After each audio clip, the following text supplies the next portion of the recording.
안녕하세요. 지혜 취향입니다.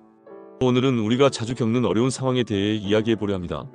바로 상처를 준 사람과의 화해와 미련을 어떻게 놓을 수 있는지에 대한 이야기입니다. 여러분, 살아가면서 우리는 많은 사람들과 관계를 맺고 살아가죠. 그리고 때로는 가까운 사람들에게 상처를 받기도 하고 그 상처로 인해 마음이 아프고 힘들어지기도 합니다. 그럼에도 불구하고 우리는 종종 그 사람들과 화해를 시도하거나 그 사람들을 떠나지 못하는 경우가 많습니다. 오늘은 그런 상황에서 어떻게 미련 없이 그리고 건강하게 상처를 준 사람을 보내는 방법에 대해 이야기해 보겠습니다. 이제 여러분과 함께 그 과정에 대해 자세히 알아가도록 할게요. 준비되셨나요? 먼저 우리가 화해하고 미련을 놓는 문제를 다루기 전에 상처라는 것에 대해 이야기해 봅시다. 상처는 누구에게나 있을 수 있습니다. 여러분이 사랑하는 사람, 친구, 심지어 가족에게서도 상처를 받을 수 있죠. 이런 상처는 감정적으로, 정신적으로 심각한 영향을 미칠 수 있습니다. 우리가 경험하는 감정은 그만큼 복잡하고 다양합니다. 상처는 단순한 말 한마디나 작은 행동이 큰 영향을 미칠 수 있다는 사실을 우리는 종종 잊곤 합니다. 그래서 그 상처를 그냥 넘기지 않고 계속해서 마음속에 쌓아가는 경우가 많아요. 그런데 중요한 건 상처를 받은 후 우리가 그 상처를 어떻게 처리하느냐입니다. 그렇다면 우리는 상처를 받은 사람과 어떻게 화해해야 할까요? 많은 사람들은 화해라는 말을 들으면 꼭 그 사람과 다시 관계를 회복해야 한다는 강박을 느낍니다. 그러나 화해가 항상 필요한 건 아닙니다. 때때로 우리가 상처를 준 사람과의 관계를 회복하려는 시도는 오히려 자신에게 더 큰 상처를 주는 결과를 낳을 수 있습니다. 그 사람과의 관계가 끝나면 더 이상 상처받지 않거나 그 사람의 태도가 바뀌지 않는다면 화해가 필요할까요? 여러분, 화해는 양쪽 모두의 노력과 의지가 있을 때 효과적일 수 있습니다. 하지만 한쪽이 일방적으로 화해를 원하거나 상대방이 변화하려는 의지가 없다면 화해는 오히려 나쁜 결과를 초래할 수 있습니다. 화해를 하려는 마음이 자신을 더 아프게 만들지는 않는지 잘 생각해 봐야 합니다. 미련 없이 사람을 보내는 것은 매우 어려운 일입니다. 특히 그 사람이 가까운 사람일수록 헤어짐이 더 아프고 힘들게 느껴지죠. 하지만 때로는 미련 없이 보내는 것이 우리에게 더 나은 삶을 선물할 수 있습니다. 그럼 미련 없이 사람을 보내는 방법에 대해 구체적으로 알아볼까요? 첫 번째, 자기 자신을 우선시하기입니다. 첫 번째로 자신을 먼저 생각하세요.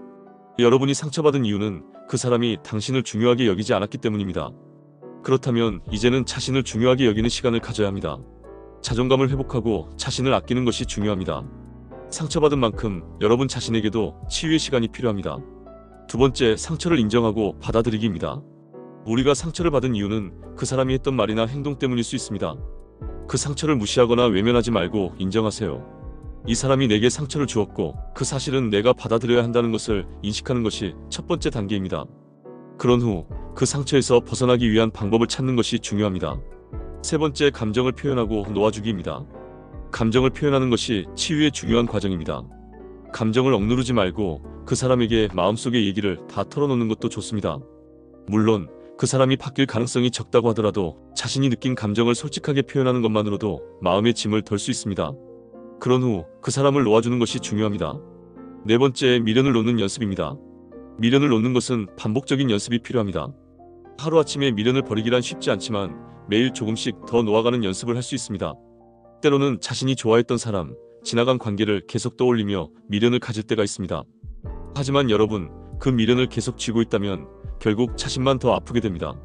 조금씩 미련을 놓아가며 과거의 상처에서 벗어나세요. 이제 중요한 부분을 이야기해 볼까요? 화해를 하지 않고 사람을 미련 없이 보내는 방법은 바로 자신을 사랑하는 것입니다.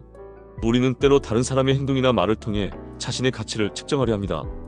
그러나 여러분, 다른 사람의 행동이 내 가치를 결정지을 수 없습니다.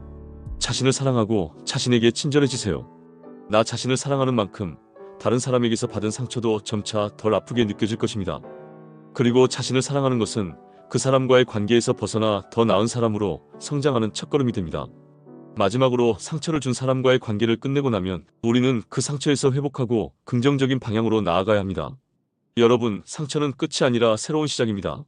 우리가 상처를 어떻게 받아들이고 그 경험을 통해 어떤 변화를 이끌어내느냐가 중요합니다. 상처를 경험했다고 해서 그것이 우리 인생의 끝은 아닙니다. 오히려 그것이 새로운 기회를 열어줄 수 있습니다. 그 상처로부터 배운 점들을 통해 더 강하고 현명한 사람으로 거듭날 수 있습니다. 여러분, 상처를 준 사람과의 화해가 항상 필요한 것은 아닙니다. 때로는 미련 없이 그 사람을 보내는 것이 자신을 지키는 길입니다. 중요한 것은 여러분이 더 이상 그 사람에게 상처받지 않고 자신을 먼저 사랑하며 살아갈 수 있다는 점입니다. 여러분이 경험한 상처가 여러분을 정의하지 않도록 하세요. 그 상처를 넘어서 더 나은 삶을 만들어 가세요. 오늘 이야기한 내용이 여러분에게 조금이라도 도움이 되었기를 바랍니다. 그리고 미련 없이 사람을 보내는 것이 얼마나 중요한지 함께 생각해보는 시간이 되었기를 바랍니다. 오늘 영상이 도움이 되셨다면 좋아요와 구독, 알림 설정 부탁드립니다. 그리고 댓글로 여러분의 생각을 나눠주세요. 그럼 다음 영상에서 또 만나요. 지금까지 지혜의 취향이었습니다. 감사합니다.